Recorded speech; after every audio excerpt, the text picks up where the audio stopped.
So this is a far different video than my regular format. Before we get into this statement, there are a few things to know. One being that most of this statement was pre-recorded by the time I'm uploading this video.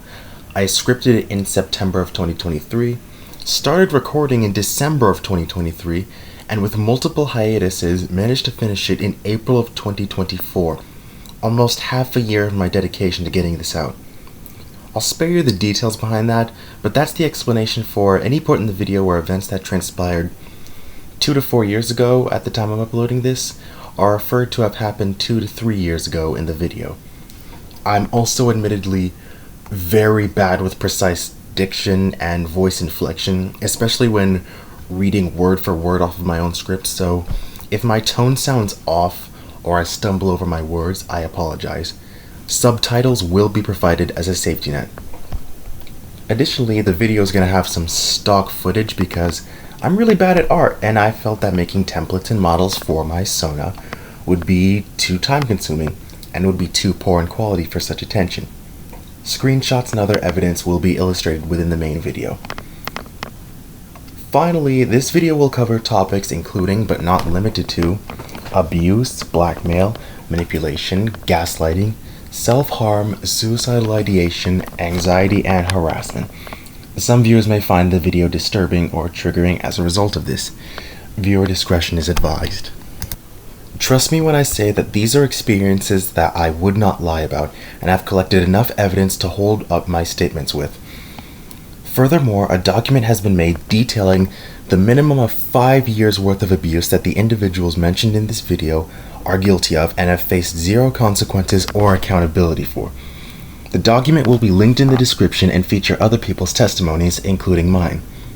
But this video will mainly focus on my testimony and my side of the story listed in that doc in order to give it a platform and convey my message effectively.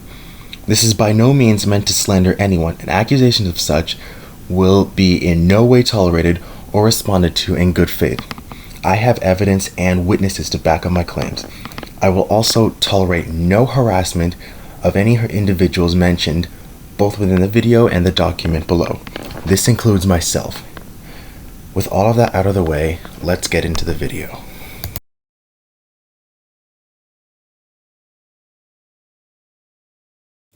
Hello everyone, my name is Kanyanta, more commonly known as Mr. K, Kratboy, or Fluffy in online spaces. Some of you may recognize me in the Lion King fandom on DeviantArt, the Wildcrats fandom on Tumblr, the Tangled fandom on Reddit, or for today's topic, the Brony fandom on Discord, YouTube, and Twitter. As I've stated many times before on my socials, as of 2022, I am no longer a part of the Brony fandom. I've blocked a large section of MLP creators on any and all social medias, and I've averted from the show itself as best as I could. This was not done in a vacuum, nor was this a spur-of-the-moment decision, but a direct result of the years' worth of abuse that I was put through, that I felt was only escapable through the departure of the fanbase. It's no decision that I regret, but it did spark something in me, something that I won't allow to be censored, and will speak out to any and all audiences watching this. To say that I am in any way shocked or surprised by this would be a lie. This is a statement that I feel I would have to make, not for my own salvation, but as a statement to others in regard to abuse, power and age dynamics, and people you should look out for, as well as what is and is not the right thing to do in a time of darkness. The abuse that I'm about to describe to you happened 3 years ago in 2020. To say that that year was horrible would be the understatement of the millennia. We all have our stories of the darkest moments of our lives and the wounds that may never heal. And I have mine.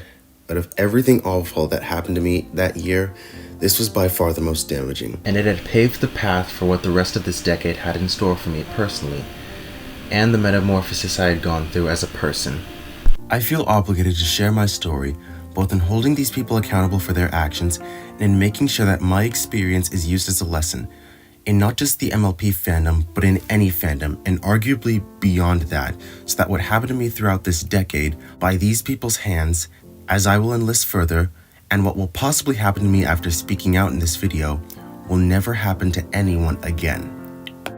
For some background information, I discovered MLP in mid-2019, more than half a year before its ending. I watched some clips, including a full episode, and I'd come to the conclusion that this show was good. It was something I could watch and enjoy. What really roped me into the fandom later on was seeing a particular fan animation known as The Moon Rises, which can still be viewed in archives to this day. I credit a lot of my former activity in the fandom to that video, seeing as how it amazed and inspired me. I made a few MLP related videos in 2019 on my old channel, which was deleted in 2021 for reasons. When 2020 arrived, I became more and more interested in MLP, succeeding in joining several projects, Discord servers, and audio dramas, and even attempting to make fan art of it. Unfortunately though, with the fandom came drama, which a 14-year-old me at the time was not smart enough to stay out of. I was immature, impulsive, extremely self-conscious, and had very unhealthy coping mechanisms that did me more harm than good. It took a lot of toll on my mental health. I also admittedly overshared, vented, and trauma dumped a lot to an excessive degree, which was also not a good move, mainly for how unhealthy it could be for me and my peers. This played somewhat of an instrumental role of what happened, which changed me forever.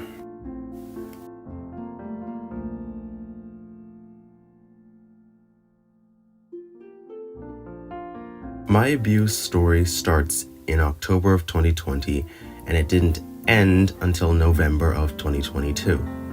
I was 14 years old when it happened. It was the 27th of October in 2020. Growing up, I would always remember October, especially the second half of it, as a happy occasion. The fall parade and dance, the shorter days, the cool breeze, the eve of Halloween, and on that day specifically, my half birthday. Even with COVID ruining it, it was still somewhat of a happy month for me. But ever since that one Tuesday night, I always remember that night as the day a piece of me died, or was subject to the beginning of a slow and painful death. I had engaged in a conflict with a friend of mine who was a teenager, as well as I was, not much older than me. For the sake of their privacy, their name will be blurred out in any and all screenshots of the incident. They will be referred to as Anon. Please do not go and try to guess who this Anon is, or go after them if you know who they are. Now, I will admit I was toxic.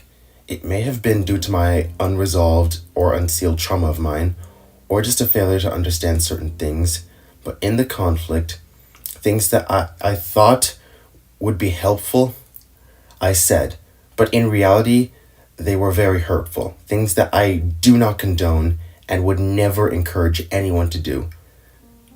This was after finding out that some of Anon's friends had disliked me for venting so much. I foolishly interpreted the screenshots of them talking about me as brutal honesty, so I thought that I could do the same to help my friendship with Anon. For context, I previously held a long grudge against Anon for things that happened in the past and should have stayed in our past, and to cope with that, I made a private document to vent with that stuff.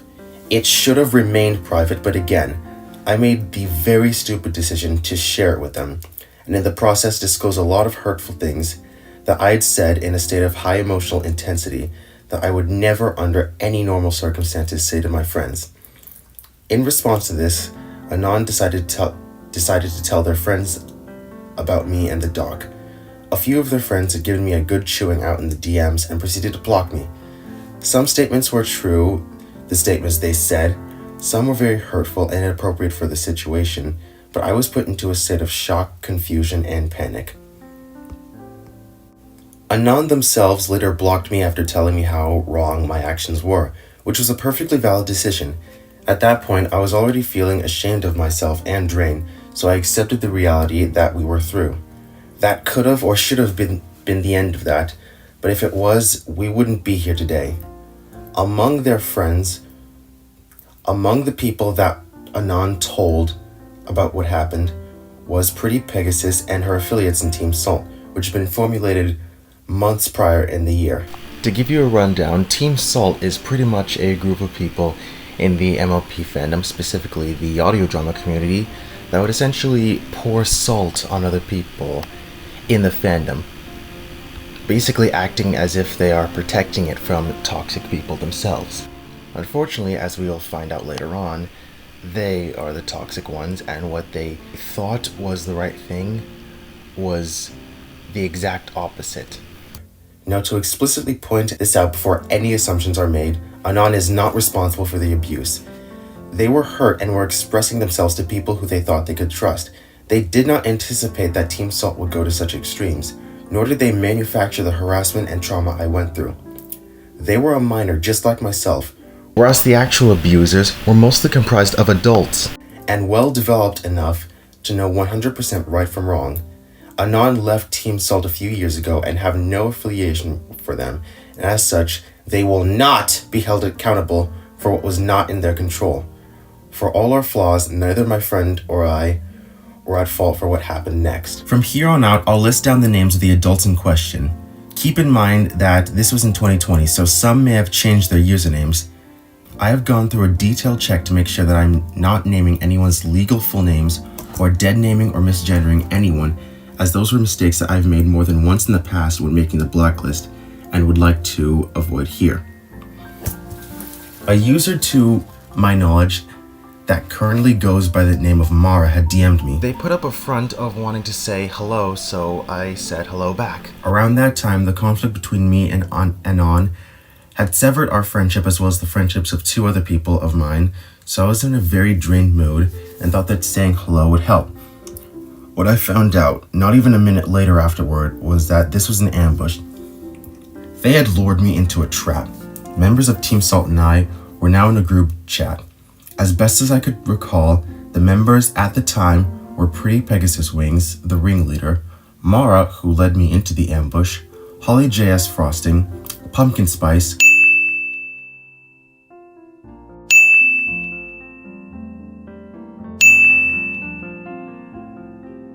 One Faint Robin, who previously went by Pandemonium, and V-Chart. There are many more members in that group chat, I can assure you. There were likely others, but it was so long ago, I am 100% sure that I suppressed some memories about the event because of how traumatic it was. All I know is it was 6 p.m. I was crying like hell to the point where I nearly passed out. I had an online math session with a math tutor that I could barely even concentrate on because of what was going on at the Discord. Again, this is as best as I could recall, but we'll continue. They had called me abusive, accusing me of threatening Anon. Full disclosure, I wasn't, but with how I worded some things, it probably could have been interpreted that way. I really do not know. They called me a guilt tripper for apologizing and trying to explain, not justify, explain my actions, as well as not coherently responding to the constant messages that they were spamming me with. I had even pointed out that I was trying to make this a peaceful conversation, but could not do so with how aggressive and unprofessionally they were behaving, to which Holly proceeded to blame me by saying I was joking about the situation. Again, I was sweating like a pig, crying and shaking.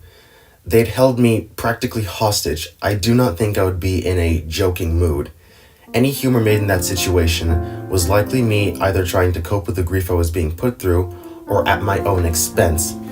There was also some other stuff mentioned, like how Pretty expressed a dislike of how I vented in public servers too much, which at the time it was hurtful, but I do see that concern. I do wish that she, the adult, handled this as well as the rest of the controversy with more care and respect, if she was even going to interject into this situation at all.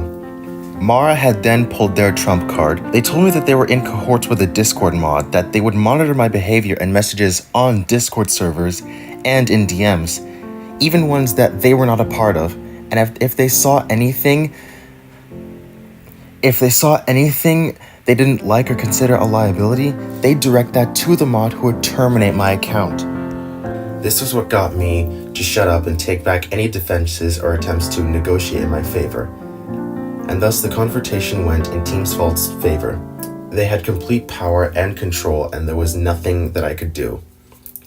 The abuse aged me by 10 years in what was likely only 40 minutes.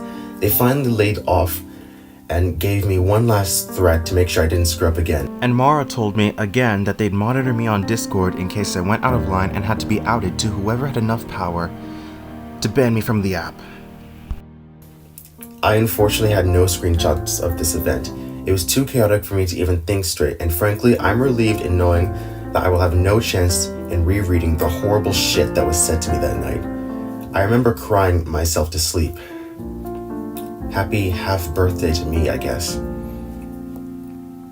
I was banned from a lot of MLP Discord servers, including a non-server. What I had done spread like wildfire, and there was no doubt that my reputation was permanently tarnished because of this. I was at rock bottom with little to no support group, save for a few friends who stuck by me. I had refrained from messaging a lot of people, even outside of the MLP fandom, fearing that they would be caught into the loop as well. It was that bad. In the end, I joined a lot of Discord servers. I thought I was doing it to try and redeem myself or move on, but the truth was I did it out of desperation. I wanted a healthier environment that I could do better in, but also get treated better, not get abused for my mistakes. But even so, I felt trapped, like I was the devil incarnate. The mistakes I made, the hurtful things I said out of stupidity, that I thought they were the right thing to do, all of them have stained me. And while that was happening, I was under fear that if I were to vent about what happened to me, that Mara would see it and she would make sure that I would never make it on the app again. Fast forward a month or so, I joined a Discord server for a fan-animated series based on The Lion King and its spin-off series, The Lion Guard. Both were, and still are, major hyperfixations of mine, of which I made content around before I joined the Brony fandom, a decision that haunts me to this day. That animated series got cancelled early in 2021 because of the creator's history of abuse, which is ironic but majorly unrelated to the rest of the testimony. In the Discord server for that series, I found enough courage to vent about my frustrations, about myself, about my fears, the hell I was going through. The people in that server were very constructive and understanding. They let me know that I was not owed forgiveness for my mistakes, but what had been done to me was just as awful, if not worse, and that the best thing that I did would be to both move on and find whatever way there was to not have to deal with these people again. It made me happy at the time for the support and constructive criticism I was getting, but I wish I'd gotten it back on that one October night. The abuse had also affected my real personal life. A lot. I had lost sleep, my grades had slipped even further than they were beyond any salvation. I had gotten flashbacks and was heavily triggered during moments in school. I couldn't concentrate. I remember not showering a lot and smelling horrible, which was not helped by the fact that I was constantly sweating myself because of the anxiety I had. I considered cutting myself more than once and wished I would just die right then and there. It was a blur, but those were the ones that I could make out. That combined with my dysfunctional home life because of how awful 2020 was, as well as the lack of socialization I had with my friends during the pandemic, made the last 2 months of 2020 a complete hellscape of memories, which I've mostly suppressed or choose not to think about. But even then, the attack that Team Salt had made on me, it made me think that I deserved every single bit of hell that I had gotten, both online and in real life, and that this was all punitive, because they instilled the belief in me that suffering was the same thing as redemption and accountability. I was unable to seek therapy by myself due to both the pandemic going on and being a minor, and I couldn't trust that I would be able to sign up for it myself. So I was incredibly powerless. Something to note is that in several servers I shared with Pretty, she and her friends would always preach if how people feel depressed or have mental health issues, they should seek therapy, and that people who threaten suicide in response to being called out were faking it. This would often be targeted towards people who have stated they are depressed, usually after being called out or confronted for something. I used to be, and somewhat am, a firm believer in this. The logic being that if someone calling you out did you legitimate harm, then you should talk to a professional or seek help about it rather than dish it out on the people who called you out. However, being on the receiving end of the situation made me live in those people's shoes. Being on the other side of the fight against people who supposedly claim to have knowledge about abuse, being the one to be labeled the villain, and being told to seek therapy by someone who hurt you so they can dodge accountability, it opened my eyes to a lot about what I thought I knew. About Pretty, about my ex-friends in Team Salt, about my ex-friends in general, and about the fandom. In retrospect, I likely should have gone to therapy, regardless of the variables that prevented me from doing so. If I had, maybe I would have been able to speak out my issues. Maybe I would have been able to recognize earlier that what I had gone through was abuse or gain some form of justice or closure sooner. Instead, I didn't, and I underwent several unhealthy, negative coping mechanisms. This is where my accountability comes in, because I am not 1000% blameless here, even with my age into account, and this information is necessary to understand what truly happened so that nothing is misconstrued, and again, so that no one who is unfortunate to walk in my shoes will ever make the same mistakes that I made. With alternative accounts and going incognito, I would view the tweets of people who had blocked me, mainly to see if they had been speaking about me in a negative way. I was so self-conscious that I couldn't go a day without wondering what they were doing, what they were saying, and how many people believed it, or me. Usually I'd find a subtweet that would often be triggering and cause me to spiral into a depressive state of mind, or give me immense anxiety that would cause me to shut off my phone for almost 24 hours. I'd also angrily sub-post about them, which is what they were also doing to me along with the stalking, although it doesn't make what I did right. It hurt me, it regressed my healing, and only angered the people that I thought I was trying to defend myself against. I'd often stop doing it only to relapse back into those bad habits and continue that cycle. It took me a very long time to unlearn those coping mechanisms, and I see now that it was a legitimate form of non-physical self-harm, something that we in society do not talk about, especially in environments that normalizes the abuse, such as the type that I went through. I had also asked a former friend of mine who still took my side to let me know what was going on in the service that I was banned from, which was also a very bad move on my part. It was nothing more or less than an invasion of people's privacy. I was able to stop doing this very early on, but this is context needed for what happens next.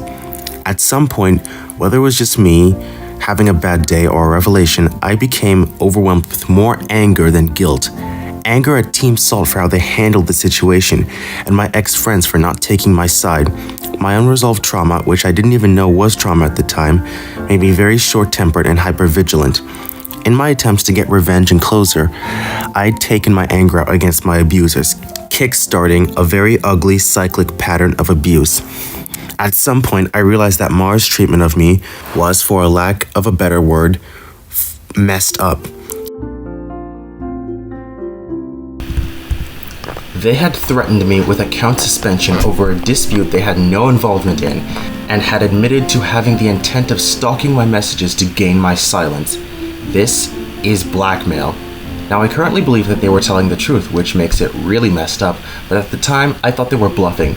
I thought they were making it up to scare me. This is because when I had asked them if they were really in contact with a Discord mod, they had blocked me. It took a month for me to come to this apparent conclusion, and I noticed that I had gotten zero consequences for venting about the abuse in other servers. So I came to the conclusion that they had lied to me in exchange for my silence. So I made a community post ranting about this. I didn't mention Mara by name, real, fake, or username. It was a vent or a rant post, and I did get a little snappy by using the word barbarian to describe Mara. But either way, Team Salt found it and they went nuclear on me.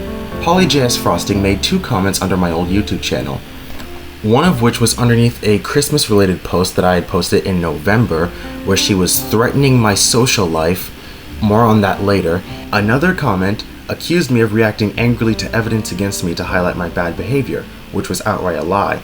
The confrontation made me a horrified mess, and all that Team Salt had done up until then was to stalk and subtweet about me, and continued to do so after I called out one of their own. She had also found my DeviantArt and left a nasty comment under one of the chapters of my Lion King fanfic. I hid her comment and replied back with an equally snippy comment. Additionally, I was banned from another MLP server I was on. This requires more background. I had an old Discord account on my laptop where I joined a lot of servers, but that laptop broke down. So I got Discord on my phone and made a new account because I forgot the old one. My new Discord account is the one I currently use, the one where I got those hateful messages. On my old Discord account, I was on a server where a lot of my now ex-friends, and yes, even members of Team Salt were. I never rejoined it on my new account, at least until after the incident. I thought it would give me comfort and peace to have an environment of familiarity, but like with a lot of my actions and assumptions here, I was very wrong. Turns out, Mara was a friend of the owner, and to my knowledge, one of the moderators on their server. When it was found out that I badmouthed Mara publicly, I was banned and blacklisted by the owner of the server, who was a friend of Mara, and took their side, which took a toll on me emotionally as I viewed that server as a safe space, or thought I did. In reality, I'd only stayed there as an attempt to cling onto that last shred of peace that I was barely holding onto by a thread. All in all, that space was just another landmine filled with trauma, filled mostly with either people who hurt me or people who condoned their actions and couldn't care less about the 14-year-old boy that their friends were terrorizing and censoring, all because of something they had no right to intervene in the first place, or should have intervened in a far more mature manner. This situation proved to be the case. Some additional stuff happened around Thanksgiving of that year. This includes Team Salt viewing my community posts and making fun of me for them in public vent chats for things such as me venting about my cough or quoting a Disney movie. As far as I remember, someone else gave me those screenshots rather than me asking for them. I likely could have stopped that person from giving them to me, but either way, I saw the nasty things that were said about me next to screenshots of my posts. I remember refusing to eat any meals for almost an entire day, and I couldn't get that off my mind when having Thanksgiving dinner. Something that really gets me that I would like to point out here is that, remember, this all happened in the My Little Pony fandom. And here, Pretty complains about people in the fandom around My Little Pony acting childish, whilst the conversation is in relation to a 14-year-old boy that she, a 20-something-year-old woman, and many of her similarly aged friends decided to witch hunt. There will be more on that later. But trust me, just put a pin in this for later. By this point, I'm in complete anger mode and decide to make bait posts, hoping that will get their attention. This is where I lose some credibility here again. Robin, under a burner account, comments under my comment on my community post, and I decide to make a witty reply. Again, not the most professional thing ever, and not something I would condone or would encourage to anyone else, but I'm not going to act like I had done this out of a vacuum, that I was the only one who exhibited this behavior, or that it was any worse than the behavior that was exhibited towards me and condoned by multiple people at once. I'd even written an angry email to Anon as I accused them of ringleading the abuse that ruined my life and my mental health, with the emails including the screenshots I was given. This, of course, was not true, but I did not know this until later. Eventually, Anon and I had a one-on-one conversation, apologizing to each other and agreeing that neither of us want this in our lives. I offered for Anon to convince Team Salt to apologize to me for abuse, to which I was told no because they would not be willing to recant, which was more than an accurate description of them.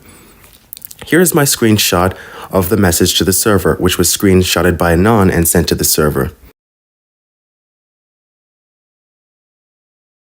What speaks out a lot is the fact that I had offered forgiveness to Team Salt for their abuse, even without an apology, because I had wanted that closure from the hurt and trauma.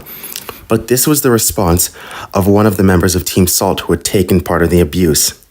He mocked me for saying that I forgave them and asked me to apologize solely.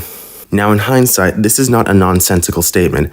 I definitely should have apologized for the stalking and subtweeting, but there are a lot of lies in this statement. For one, I was blocked by multiple people, Team Salt included. I was blacklisted. I had no idea what the hell was going on. One person even compared me to Shane Dawson, a known predator, for trying to assert boundaries and get some alone time when multiple people, themselves included, were messaging me all at once on the issue with such vitriol that it was so overwhelming. So I expanded my block list to protect myself from further attacks, which, yes, made the stalking counterintuitive. That's the point. I'll get to that. I get that. But to claim that they never interacted with me is utter bullshit.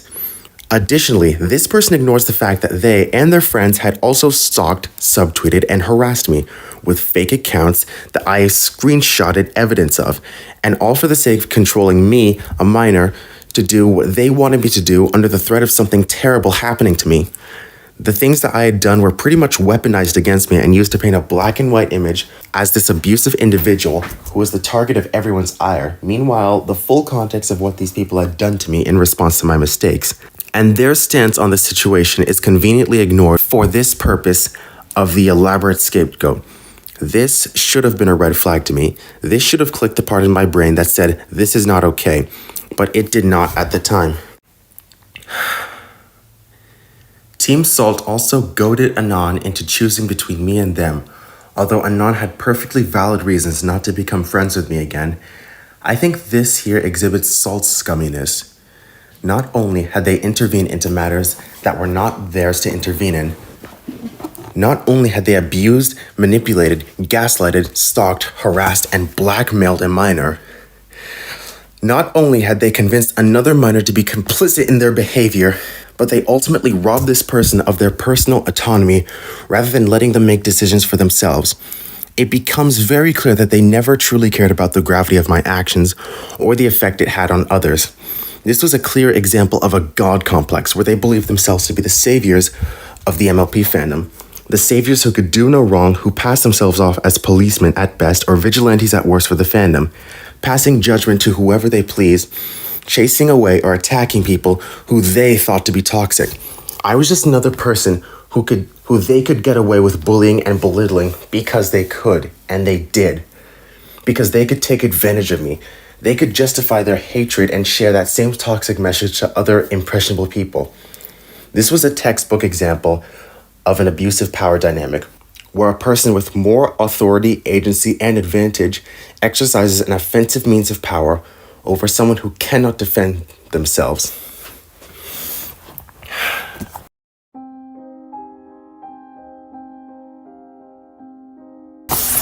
I've been told that using my age in the equation is a scapegoat because age doesn't excuse anything. I've heard that argument before and after this happened, and I want to clear up how awful this mindset is above all else, because we as a fandom are horrifically undereducated about this. People seem to think that when it comes to children or young teens being held accountable, that it is a black and white perception, where either that child is infantilized beyond all belief and void of accountability, or are held to the same standards as an adult and are harassed, stalked, and hunted like a wild animal and just kicked out of spaces altogether. In truth, it is a spectrum. It depends on what the child or teen did. It depends on whether or not they meant to do it. It depends on whether or not they plan or will take accountability. And it depends on what your dynamic with that child or teen or minor in general is. But in situations like this, where you are older and more mature than the child or teen in question, you have to take age into account, no matter what, because the wrong thing you say or do could traumatize that child or teen and could lead them down a pipeline that would give them severe mental health issues that could cut them off at any chance of accountability and healing, and reflect poorly on your end. This is why parental abuse, abuse in schools, workplace abuse, and online abuse and harassment is such an underlying issue that scars a lot of children, many of whom are often my age or even younger. And yet Team Salt insisted that I was deserving of what I got and that I was the only one in the wrong. That what they were doing was responsible, while what I was doing was abuse because X, and as such, I was denied any apology or retribution that someone in my position would be owed. But very few people in that situation, if any, recognized it or called it out, which makes me believe that this type of behavior is normalized in the fandom, whereas other fandoms would take great efforts to make sure it would not happen and to allow a dialogue to be said. I'm sorry for this tangent, but it is incredibly crucial to know the degree of the situation, that Team Salt are the abusers in the situation. I'm not excusing my actions, but I won't say that Salt was the victim here. Their narrative of the story is false, either a direct lie to save face or from their closed-minded beliefs. Around that time, I had posted on my community tab that I wanted nothing more to do with the drama. I figured that I was being stalked, so I knew that if I were to post this, they would see it and likely give up. But that was not enough for them. Being abused and stalked wasn't enough for them. In their eyes, I was irredeemable, and anything I did to speak up against them was considered abusive. But nothing justified, nothing excused what they did next. Mara posted this in the public Discord server containing messages that were screenshot and sent to me. Mara had used very aggressive behavior on this server. It was clearly evident that they and the rest of Team Salt had no restraint when it came to who their victims were. Whoever they saw fit, they would, as they put it, burn. As a final attempt to get rid of me, they had planned to make a giant call-out post featuring screenshots of my behavior for the past month. Pretty Pegasus Wings was the ringleader behind this. She was more than willing to ruin my life to fulfill whatever fucked up god or hero complex she and her team had. And to do this, she had roped Anon in despite them wanting nothing more to do with me. They tasked Anon with posting the call-out doc on Twitter, playing the helpless victim who claimed to be harassed and abused by me. A spoiler, they were not harassed and abused by me. Even convincing Anon to gleam for sympathy, which is what they've shamed me for supposedly trying to do. They were going to make sure that there was not a single person in the Brony community who didn't know what I had done in every server, in every community. Then they would have mass flagged my YouTube account and take it down, destroying everything that I had worked for. To say that this was an act of nuclear revenge would be an understatement, because for one, it wouldn't be a revenge, and second, it would have destroyed my online life, everything I had worked for, everything I had held dearly to me, and it would have left me with nothing. All of this they were going to do to a 14-year-old, and Pretty Pegasus Wings, aka Empire Productions, would have sat idly by and watched all of it happen with zero regrets. This was indefinitely the worst of her behavior towards me, and I fully believe that had the next set of circumstances not occurred, she would have not only gone through with this ploy to destroy my life, she would have gotten away with it.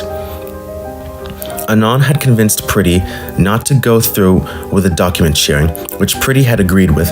Unfortunately, I do not have any screenshots of that, but given the fact that I am still active online, take it from me when I say that for once, Pretty did not get to win the fight that she started.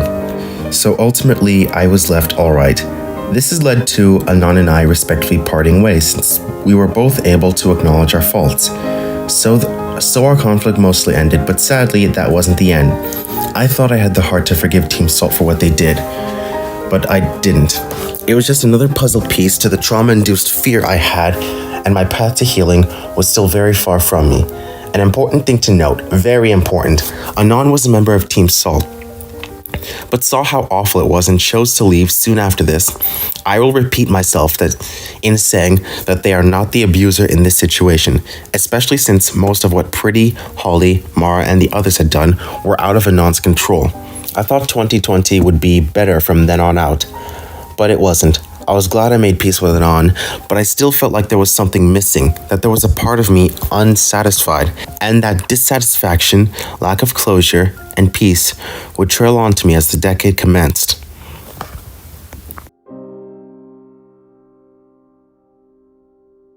We fast forward to 2021. COVID still sucks for everyone, and there is no person on earth who isn't traumatized from how horrible 2020 was. So, this is a chance at redemption. For me, I thought it was, but it wasn't. I continued the unhealthy habits of mine, the stalking of posts that trigger my survival mode and give me panic attacks, rereading the screenshot conversations for the sole purpose of hurting myself, joining servers with my ex-friends in them, bottling up my emotions out of fear and guilt. One of the servers I had joined with my ex-friends in them, I had left. The reason being is because they memed my art, they continued to reference all the awful stuff I did, and I was even told to kill myself because they hated me that much. The night after I left that server, I had a lot of suicidal thoughts and wished that I could die, and I even tried and failed to suffocate myself to death with a pillow. It was pretty bad. That summer, though, I seemed to grow out of those habits, either due to focusing on my more real-life endeavors or because my parents took away my technology after I failed my freshman year and made me take an online course for the summertime, which distracted me from the stuff that I was going through online. I even began making an MLP audio drama focused around Tempest Shadow, a character that gets minimal attention in the audio drama community. Around the end of 2020, I made a Discord server. It felt like a long time coming, but I did it, solely for the purpose of helping people come together and making new connections, regardless of what fandom or community they were in. I was also partially doing it out of hypervigilance. I was determined to never let what happened to me happen to anyone else, and I wanted to ringlead a community that was safe for people, even with the mistakes I made. I wanted to be better than the people that broke me. I created and strictly enforced rules in my server, ones that explicitly prevent people from performing and getting away with the same awful things that Pretty had gotten away with doing to me in the other Discord servers. This was one of the few coping mechanisms that turned out to do more good than harm, far more good than expected, I may add, and it introduced me to a lot of good friends who have heard my story and more. So, in 2021, Pretty Pegasus Wings and Company make a call-out video on Salia Moon, a serial abuser in the MLP fandom who had manipulated and harmed others with alt accounts before leaving altogether in July of 2020. The video is currently deleted, but in the description of that video, I remembered that they gave a link to an audio drama in the server where people in the audio drama community could come together and share their love for MLP.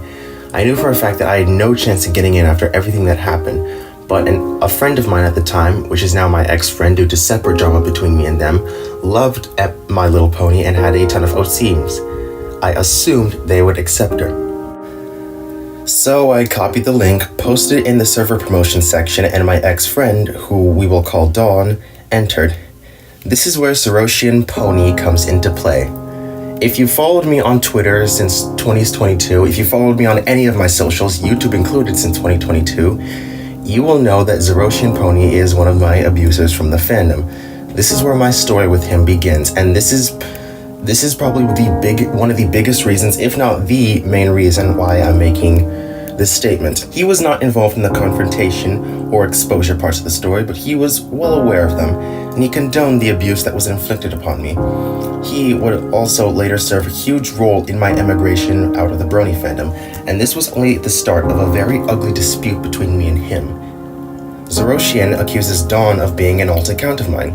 This was because Dawn mentioned my name and how she got there, and eventually left when she was interrogated. Zeroshian later decided to post on Twitter calling me a piece of human garbage, which he has deleted.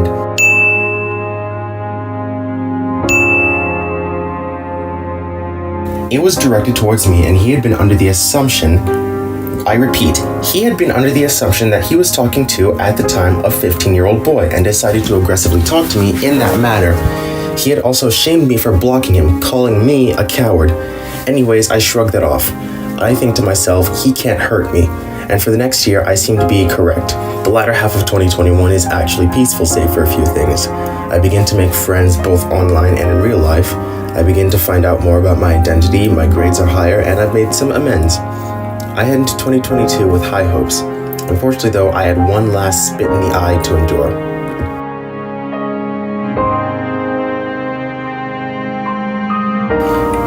2022 is where everything hits me like a freight train.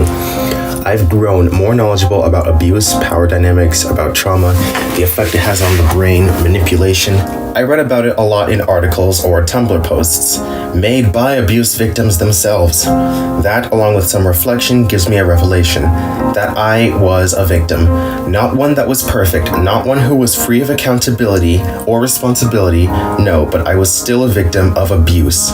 The confrontations, the threats, the planned exposure, the stalking, the isolation from the rest of the fandom, my name being dragged through the mud, the enablement, the entitlement, the endorsement, the condonement, the censorship, the mockery, the blackmailing, everything. That was not an act of holding me accountable for something wrong that I had done. It wasn't a punishment meant to set me straight, like these people had gaslit me into believing. It wasn't to protect the fandom or anyone else from me. And what had occurred wasn't drama, it was abuse. So I take steps to try and move forward with this revelation, beginning with a blacklist or a do not interact or before you follow list. This introduces newcomers to my socials about me, who I am, what I do, and most importantly, the people who I do not associate with, and the boundaries set against to prevent the same hurt from happening to me again. Zeroshian Pony and Team Salt to this day are still on that DNI list, and I have very little intent of permanently removing them from that list. Now that list was edited due to me finding out that several names were either dead names or legal names used, but either way, I was going to let people know my story and that what happened to me had defined my life in this decade and was not okay, and that I wouldn't stand for it or anyone who advocated for it ever again.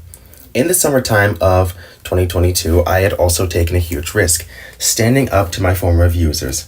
I have a lot of regrets, things I wish I did differently that more than likely would have saved me a lot of heartache. Things that I wouldn't really condone or encourage for anyone else. Out of all of them though, I do not regret or condemn this because I had done this for the sole purpose of gaining actual closure by messaging them and telling them that I was no longer afraid of them, and I was calling them out for their wrongdoings. I was denied a proper apology, I was denied a chance to be heard out, all whilst my struggles were invalidated so that they could uphold the smear campaign against me. They hadn't done anything to me around that specific time frame. It was a conscious decision that I made that I have zero regrets about and has helped me in my journey to closure. I did this with a few people, though I refused to do it to Pretty, knowing that she was the ringleader of Team Salt and could take possible action against me in the worst way possible. I also did this to Robin via email, and was very surprised that I did not receive an email back, or if I did, I was fortunate enough not to see it. I later decided to confront Zaroshian to let him know how I felt, how angry I was at him for the terrible things he both did and allowed, and showed him that I wasn't afraid. He hadn't blocked me, so I had the chance to message him and block him right away. Again, I have a lot of regrets, but admittedly, this one I do not regret, because I felt a lot better after having said that. What I needed was some acknowledgement that what happened to me was horrible and to react accordingly. And all without there being a mob on my ass who's freshly angry at me and ready to censor me. But unfortunately, this still wasn't the end, because then Zaroshian tweeted publicly that I knew nothing about abuse and have any right to call him an abuser. Now, I am a victim of parental abuse, bullying, both in real life and online, psychological abuse, verbal abuse, mental abuse, emotional abuse, gaslighting, racism, ableism, and sexual harassment. I was also doxxed by someone who legitimately wanted me dead, all because I stood up for my friends who were facing false accusations against them. That may not excuse any bad things I have done or will do, but I damn well understand enough about abuse and trauma to understand that I am not someone who has lived a life free of it. This was only the beginning of the end.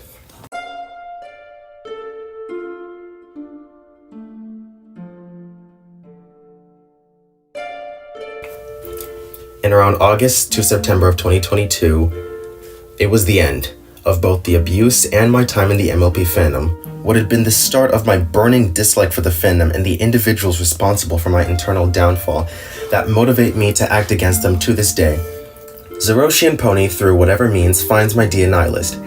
He discovers that he and his associates are listed on that blacklist and gives me an ultimatum as a final effort to force me back into silence and submission. I either remove him from the DNI list under a 24-hour period, or he will go to his lawyer and face me and potentially my family in court for defamation of character, as he denies my claim of abuse, specifically abuse towards minors since I was far from his only victim, listed on the blacklist.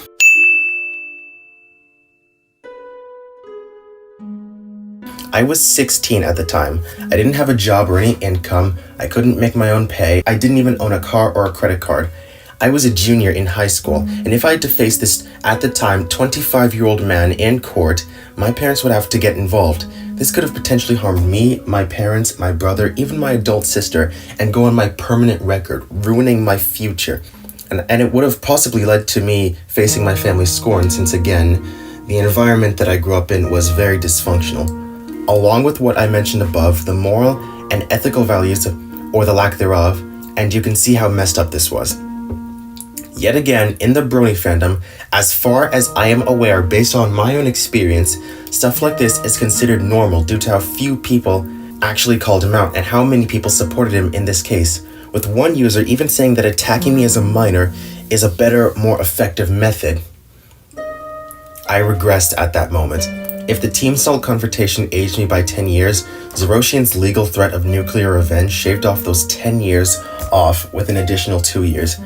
I regressed to the scared little 14-year-old who was getting on his phone with wet tears, who was sweating to the point where it had rolled down all the way to his fingers, who was regretting all of his life choices up until then, and I was hoping that God would strike him down so that he wouldn't have to deal with this pain. I felt like I was 14 again and did like 14-year-old me would have done. I submitted. I threw in the towel, just like I did when Pretty and her crew ganged up on me. I took no screenshots, I just did what I was told so that I wouldn't get hurt. I then privated my socials and went inactive for a good few weeks. It was the scariest part of my life. My heartbeat had been going incredibly fast, and I was just in a constant state of stress for I don't know how long. Any loud noise spooked me, and I once again lost sleep, or sometimes slept early just so I could cry. I was scared to speak to any of my friends, thinking that they had known about this and were waiting to abandon me. My old trigger of Discord notifications comes back to haunt me. The panic and stress that my body is enduring gives me constant irregular bowel movements and makes me need to urinate more often. I was feeling almost every ounce of pain imaginable. I'm an overthinker, so anytime an inconvenience pops up, my mind goes to the worst place possible. I have Team Salt to thank for that. So luckily, no one chewed me out in the DMs, abandoned me, or ganged up on me. But it was a nightmare that I wanted to wake up from, but I couldn't, because it was real. After a week or two, I unlocked my accounts. I abandoned my MLP username, profile picture, and persona. I think that was when I gave up on the Brony fandom subconsciously. I wouldn't admit it until later. I wait until I think the coast is clear, and then I re-edit my DNI list to include Zeroshian and his friends again, adding the threat of court and possible arrest.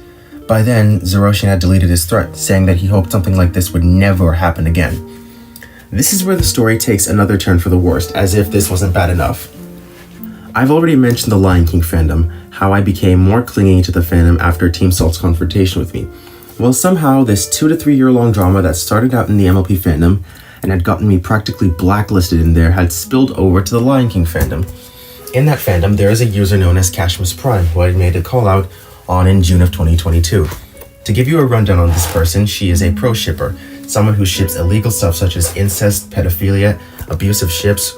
Her worst offense was saying that people who ship incest are just as oppressed as gay people, and that people are against incest and discourage the promotion or romanticizations of such are on par with homophobes. I made a call out to her of all of that and more, and if you're interested in the link, I'll give it to you. What you should know is that she made 3 apology posts, neither of which had properly addressed her wrongdoings and called me a liar. Conveniently, neither of them addressed her tasteless comment about how being against incest also means you're against gay people, and she proceeded to make more pro-shippy posts because a lot of people, both before and after I made the call out, had blocked her for such an awful take. Now, this weird turn in the description of events is relevant because it gives context as to who this individual is and why it is very bad on Zeroshian's part for what he had done next. Later that August, Cashmas Prime had posted to her blog saying that they had received info on how I was a serial abuser that made lies about people in the fandom, how I was allegedly targeting people for incest, which she claims to be a minor thing. She claimed that incest was a minor thing. She also denied my abuse story and apparently accused me of harassing an innocent person to the point where they had nightmares and influencing other people to do the same. There were a lot of lies in that post, specifically in the fact that people advocating against the normalization of pro-shippers started with me. It did not. It really did not. And my abusers are in no way innocent. But the most important thing I took notice of was how she mentioned my blacklist and who was on it, and how she connected this to the denials of my abuse story in a similar manner to Zeroshian's and Team Salt's. And how she connected this to the denials of my abuse story in a similar manner to Team Salt's and Zeroshian's. This has led me to believe that Zeroshian Pony contacted Cashmas Prime about the blacklist, which she used to try and level the playing field after I made the call out against her. Which means Zeroshian would have had to read my blacklist and discover that Cashmas is on it. In this case, he would have known that she was a racist, ableist pro-shipper and yet still chose to share information about her, against my explicit consent. I still remain silent. I know there's nothing much that I can do. My relationships are largely unaffected. A month passes and I'm still hurting. I'm still angry. Out of all the things that I had to endure, that I was told was my punishment, this was arguably the worst. So, I make an angry event on Twitter about the abuse. I call Zero out with 0 retractions and 0 regrets about what he is. A child stalker. Specifically, a child stalker who converses with racist ableist pro-shippers. He likely saw my tweet and was very off-put by that description, so he made an apology thread. Full disclosure, it was not an apology, and we'll get to why that is with the screenshots I collected. The main apology is that he basically says that we have different ideas as to what constitutes as abuse, and that it is okay. He says this in response to me calling him a child stalker and a child abuser, which was a response to him threatening to arrest me, all whilst passing around my personal blacklist like candy at my own expense.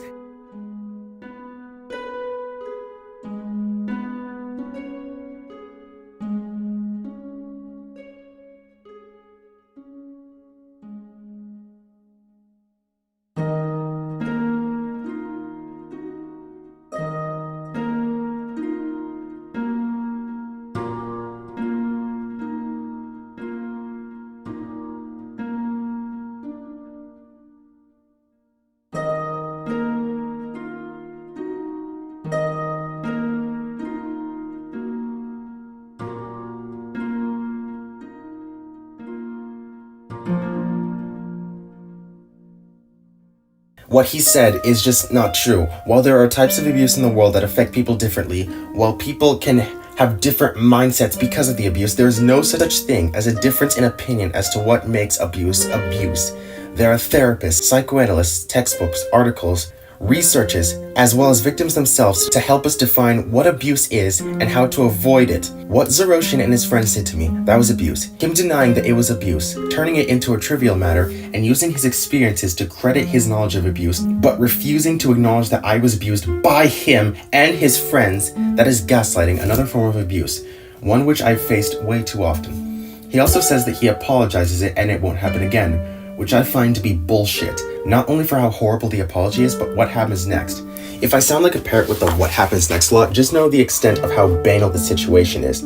I'm still upset. I'm upset that the only apology that I've gotten from any of these grown adults who put me through hell and back and thought they could walk away from it was one that was as backhanded, fraudulent, and manipulative as this one, coming from someone who should and probably did know better.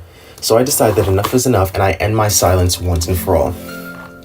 I first begin with posting my call out of Kashmis on Tumblr, reinforcing what I said, as well as her contacting my stalker, Zero, who threatened me legally.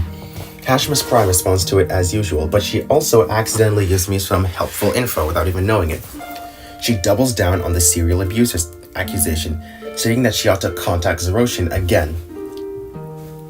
This is enough evidence I have to use in my crusade against Zero. Around this time, people on Twitter were making call-out threads of people to avoid. They had their DMs open so that people could message them about dangerous people, such as stalkers, doxers, racists, abusers, etc. Those people would be called out on public Twitter threads to avoid. I messaged at least 3 people with this information and they posted him on their blacklist thread. Zerossian took wind of this and accused me of defamation, saying that none of what I said was true. If we are to take him at face value, him threatening to take me to court is not true. Him forcing me to change my blacklist is not true. Him trying to gaslight me is not true. And him harassing a minor is not true. If it was not true, I would not be making this statement. His credibility takes a downward spiral. And fortunately, the screenshots were given to provide this. Zerossian then shows his true colors with yet another threat, giving me 24 hours to cease and desist my argument or else he will have my lawyer contact me. I was only able to get the top screenshot as he seems to have deleted the thread, likely to once again shield himself from any and all accountability.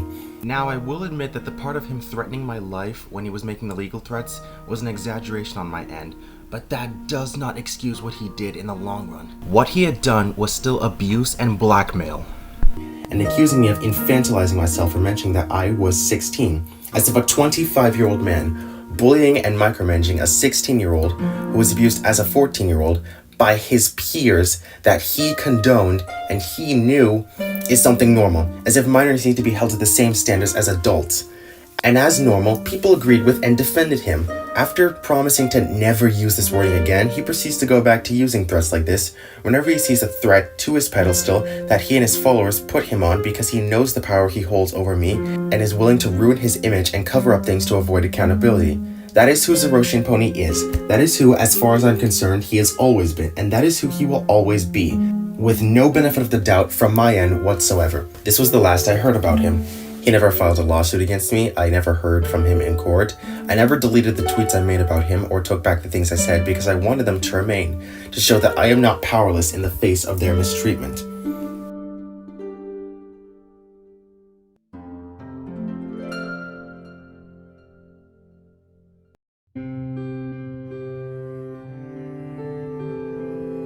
The outcome?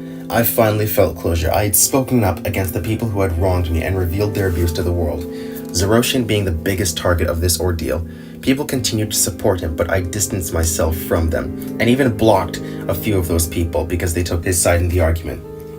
I knew that any further interaction with Zero would likely not end in my favor, so I never talked about him. But at the same time, knowing that I was able to say that he abused me and tell my story, all without getting my name ran through the mud as badly as it did in 2020, it was pleasing. By then, I'd also cut off the MLP fandom entirely by the end of 2022.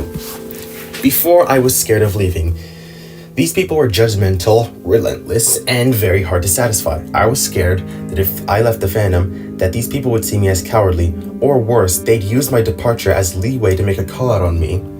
But I had eventually found enough strength in me to fight back and cut myself off from the fandom altogether. Sadly though, there was one last price I had to pay. With how much I had gone through in the MLP fandom, the abuse, the enablement, the isolation, the toxicity, the drama, the stress, it drained any and all enjoyment I had for the show itself. Before and even after the abuse, MLP was one of my major hyperfixations despite my late entrance into the fan base. But seeing how horrible its fans were, and how insistent they were on accepting it as some status quo, I had been desperate to get away from anything MLP related for my own sake. And because of that, any positive feelings for the show, even fan works that I'd followed or made, slipped away. I missed out on a lot of G5. I resorted to blockchaining a lot of people in the fandom, even people who had nothing to do with the incident, which I do regret, just to potentially avoid my abusive supporters from ganging up on me, and I barely even watch the show anymore. It's been more than a full year since I've watched it. The abuse psychologically damaged me so much, it seems to have, for lack of a better word, killed the part of my brain that made me enjoy MLP, severing my fixation with it permanently. And even that, I still think I won. After almost 3 years of abuse, I had won. I had given a proud, well-deserved fuck you to my tormentors and got away with it. I was able to let out my emotions after mismanaging and bottling them for a majority of my teenage years. I had found a support group to back me up and cut out all the toxic people in my life who still believed the lies about me. And that was enough to cement my journey to healing. The last few months of 2022 were filled with hurdles, but generally better than 2021 and 2020. And I was able to enter 2023 with a clean slate. And by then, I had completely unlearned my toxic habits and became a better person, while also being more open to others and moving on in my life. 2023 was the first year that I had gone through in this decade where I had zero contact with my abusers. And I consider that an achievement. Even in my peace, I sometimes look back on the past 3 or 4 years. I definitely do have some things I wish I could take back, things I regret and have moved forward from. However, I do have some things that I do not regret and would do over again 100% if given the chance. Though there are times that I've been somewhat preying on this fandom's downfall. Not exactly this fandom, that would be an exaggeration and that would miss the point. I don't wish on the fandom's downfall, I wish on the downfall on the abusers that practically chased me out and the people who allowed them to do so. Out of all of them being pretty Pegasus wings, for her actions being the catalyst of all of this. Because I know that despite my personal victory, that they were still given a platform and they were likely mistreating others. So whenever the thought of that comes up, I think to myself, one day they're going to mess with the wrong person, and their entitlement, cover-ups, and favoritism will not be able to save them. I have a lot of reasons not to kill myself, and I'm very glad that I did not kill myself, because I could live long enough to see this day come to pass. So, what have we learned? What exactly is the takeaway of all this? For one, let's get this out of the way before anything is misconstrued. If you are being abused, if you are being mistreated or bullied, tell someone you trust, let it out. Do not let them control you and rob you of what makes you you. And if they do that, or if you're by any means scared for a reason, scared to come forward, you are still not at fault. You are not at fault if someone decides that you aren't deserving of common decency. You are not at fault if someone else takes advantage of you to any degree. This is applicable to anyone of any age, adult, minor, whatever. But this is also an important lesson as to what not to do when facing a situation like this. Being abused does not give you an excuse to behave disproportionately. Don't stalk other people or subject yourself to things you know you will not like, whether you intentionally want to hurt yourself or not, or you think you're doing something good for yourself. Even if you're not caught doing it, you will do more harm than good to yourself and others around you. I wish I didn't feel like I had to resort to those methods just to feel something. I wish that I had more healthy coping mechanisms. I wish I had more people at the time come up and tell me, hey, what you did, it was not okay. But what happened to you was also horrible. Do you need to talk? Or you deserved better even though you made your mistakes. Or just for someone to criticize me in a constructive way. I'm grateful for the few who did, but it shouldn't have been such a minimal number of people who let me know that my mental health still mattered. There shouldn't have been so few people, many of them minors, who knew and understood how toxic Team Salt was handling the situation. And to sum it up, it should have been more, and it should have been better. I've forgiven a lot.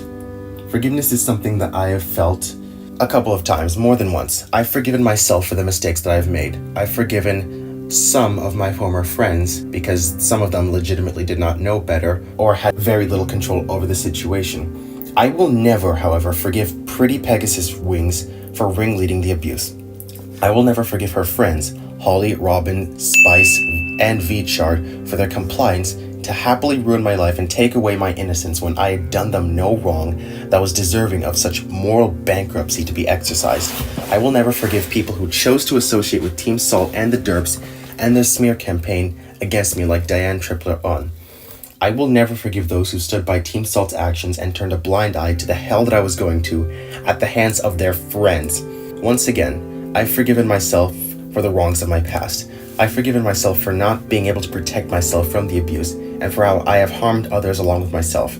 There are certain individuals who I have earned forgiveness from, and there are certain individuals that I will never forgive. I ask no forgiveness from them and I give nothing to them. I will never forgive Zeroshian for resorting to such nuclear ways of sabotaging my life to gain my silence, making me look like the bad guy because he prioritizes his ego over anything else. I will never forgive Pretty for forming Team Salt and for the mask manipulation or abuse that she has ring-led. I will never forgive Team Salt for ruining the MLP fandom and MLP as a whole for me. And I will never forgive this community for its normalization of abuse being so fluid that the terrible thing that happened to me was allowed to happen without anyone responsible stepping in to stop it from happening and hold the perpetrators accountable or even protect the victims before things had gone to such cataclysmic degrees. I will never forgive the friends of the people who hurt me for siding with the hurt that I was being given because their favoritism outweighs their morals. If they knew what Team Salt did and chose to stick by them, then they are immune to any benefit of the doubt from me. I will forgive none of it, no matter how much I move on and heal. And I will proudly carry this contempt on my shoulders until the day I die. To any of the individuals that I had mentioned in a negative light in the statement, and to the people who have digested their rhetoric with tinted roses, I will say this one final time to convey my message properly, regardless of anything that happens to me or anything that these people will probably do to me. I am not an abuser. I am a lot of things. I can be needy, I can be naive, I can be rude, I can be toxic, impulsive, petty, vindictive, stupid, really, really stupid. I can fail to pick up social cues. I can be vindictive. I probably already said that, but I am not an abuser. That was a smear campaign on your part, a false narrative you either wove, believed, or both so you could scapegoat me and my mistake and my mistakes for the sake of furthering your own agenda and fulfilling your God complexities and self-righteousness. Any attempts on nobility on my part, such as throwing in the towel or offering forgiveness, were dismissed and mocked by you, and any attempts to defend myself or speak out against the abusers were met with more abuse and more self-righteousness on your end because you wanted to play judge, jury, and executioner. Nothing mattered as long as you were the one ringleading it because you could make yourself feel better and further secure the idea you had in mind about how you were the advocates against abuse in the fandom. You wanted to rob me of my autonomy and free will because you saw fit. You did not see me as a person, you did not treat me as a person, and I will forever hold immense contempt towards you and anyone who still supports you. Years of trauma have led up to this finally being set before anything else, and you will have no one else but yourself to blame in the long run. Too Pretty personally, I looked up to you when I coexisted in a server with you. I thought there was a lot that I could learn from you, but in reality, the only thing I learned from you was the truth behind you. I dissected the core issue with this fandom, the favoritism and its lack of compassion for certain individuals based on a conditional case-by-case basis, which has allowed you to get away with the stunts you pulled. You are the catalyst behind everything that has happened to me for the past 3 or so years in the MLP fandom, even with the poor choices I've made into the equation. And you have gone on in your life proud of what you've done, or garnering sympathy otherwise, whilst I have to deal with those scars you gave me. That is not going to happen now. There is no more victim blaming, no more running, no more hiding behind your self-righteousness, your ego, or your supporters. You are going to face the consequences of your actions, face the judgment of the people you've hurt, and through that, only then will we, the victims, have peace for what you have done. Whatever you choose to do next is your choice and your choice alone. I hope, for our sake solely, that you make the right one. I want to say that I hope you grow and change as a person. I want to say that I hope you treat others with respect next time, but you have remained the same awful person for almost half a decade, dealing others as awful as a hand you've dealt mine, and I do not have any optimism or benefit of the doubt for you. A lot of optimism I had was killed when you chose to attack me, and the paranoia and pessimism I felt was often accurate to the situations you've manufactured. I do not ever think you will change. It is not my responsibility or obligation to have the benefit of the doubt for someone, especially like you. That's not to say that I hope you don't change. I do. For so many people's sakes, I do. But I'm entitled to my beliefs. Whether or not you choose to become a better person should not be based on whether or not I believe you are capable of doing so, or whether or not you'll earn my forgiveness. But it should be based on your own moral codes and autonomy. Regardless, over the years, you have become nothing more than a distant memory to me. And I think that's the only significance in my life that you will have that I am content with. I want my experience to be a lesson to anyone, especially abuse victims. There is a way out.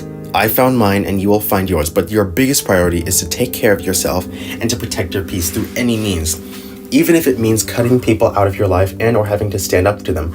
But it also requires self-reflection, making the right choices and not letting your pain control you, and knowing when to take responsibility for yourself. This should also be taken as a lesson about favoritism, because these people had large followings in the fandom. Their abuse was excused by many because of friendship. This was a large reason why I was silent about the issue for so long, because with this fandom's mob mentality, I would face possibly a good amount of harassment if such would be covered up or backed up by the perpetrator's friends. I lost some friends because the abusers were favored by them over me. This was not okay. If someone values you or is an overall okay person, they will recognize the issues of morals versus friendship and do the right thing, even if it means going against their friends. If they choose to side with their friend who has abused you, it means they were never your friend at all, and it makes them nothing more than an accomplice in the abuse, someone you should cut off and not trust a word of at all.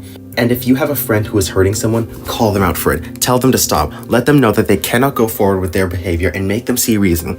If they cannot see reason, they are not someone you should associate with. And the only power you have in the situation is to remove yourself from their equation and vice versa. Because the more support and compliance they have, the higher advantage they take. If they are controlling or manipulating you, that is a different story. And yes, it makes you a victim. But generally, the right thing to do is to not enable them if you are watching them hurt someone else. Especially if you are an adult with the power and responsibility to step into the equation and mitigate it, especially if it is a situation that victimizes minors. Every time you choose to ignore your friend being a bully to an innocent person, or you tell your victim to shut up, that they're being slanderous, or that they need to leave everyone alone, or you take the side of that bully, you are sending a message to that victim that you do not value them, you never did, that their struggles mean jack shit to you in comparison of the connection they have to the bully, and that you are on the side of their hurt. You are just as accountable here. As evident, your entitlement and favoritism will only help you so far until it's too late. If even one person who is a victim of the abusive actions of Pretty, Zaro, Vchart, Mara, Holly, Robin, or anyone else who is a part of, affiliated with, or in support of Team Salt and or the Derps, decides to come forward with their story, learns from my mistakes and chooses to safely take the path to justice and closure whilst prioritizing themselves, is able to separate accountability from abuse, find healthy coping mechanisms in their abusive situations that they may hopefully be able to escape, is even able to learn from their past mistakes and not let them define themselves as a person or have said mistakes be used as a scapegoat to justify abuse towards them. Or hell, if someone, anyone, even decides to educate themselves on how trauma, abuse, and power dynamics work along with the spectrums of complexity such as age accountability, things which this fandom has a very backwards ideology on, and spreads awareness of what is and is not okay to do to another human being or to yourself to avoid something like this from ever happening again, I will consider this statement to be worth the countless hours of hard work and effort put into it. As such, now you know the truth about Empire Productions and some of those who followed her, and the events that have defined my online life forever.